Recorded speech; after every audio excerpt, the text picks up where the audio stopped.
Lieutenant Stitchie has not died. Wife dismisses fake videos being circulated on social media. Hi again and welcome. This is Links 007 TV News Report, and we'll be right back with the full details to come. Welcome to Links 007 TV News Report, providing you with the best in local and international news updates. This is a place where you can get the most reliable and informative news information. Links 007 TV News Report. Welcome back and thanks for joining us. This is Links 007 TV News Report. Sophia Leng, wife of veteran DJ Cleveland Lieutenant Stitchie Leng, is putting to rest stories being circulating online, in particular to a video posted on YouTube last night that the entertainer has passed. I heard about the video, Sophia told reporters. He's not dead. Earlier this morning, I spoke to a nurse at the hospital and he's well alive. The YouTube video titled Lieutenant Stitchie is dead at 58, and fans have been expressing their condolences.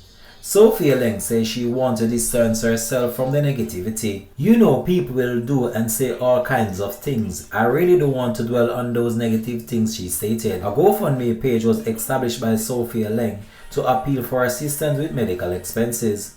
Sophia explained in the GoFundMe notes that these recent events has left Stitchie unresponsive, and his family is now appealing for support to provide him with the specialized long-term care that he requires. Stitchie has been experiencing health challenges for the past few years, facing ongoing medical issues that have impacted his health. Despite these challenges, he remained resilient and continued to inspire people through his music and ministry.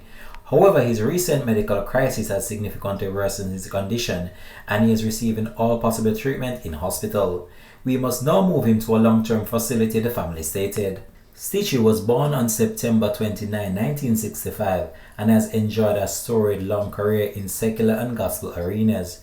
From teaching biology to students at a school in Spanish Town, Stitchie would go on to get his feet soaked in dancehall. In 1997, Stitchie stepped over into gospel reggae after surviving a serious car crash. In 2021, the government of Jamaica inducted Lieutenant Stitchie into the Order of Distinction for his contribution to music. This has been Links 007 TV News Report, and we'll continue to track this story plus more to come on the program.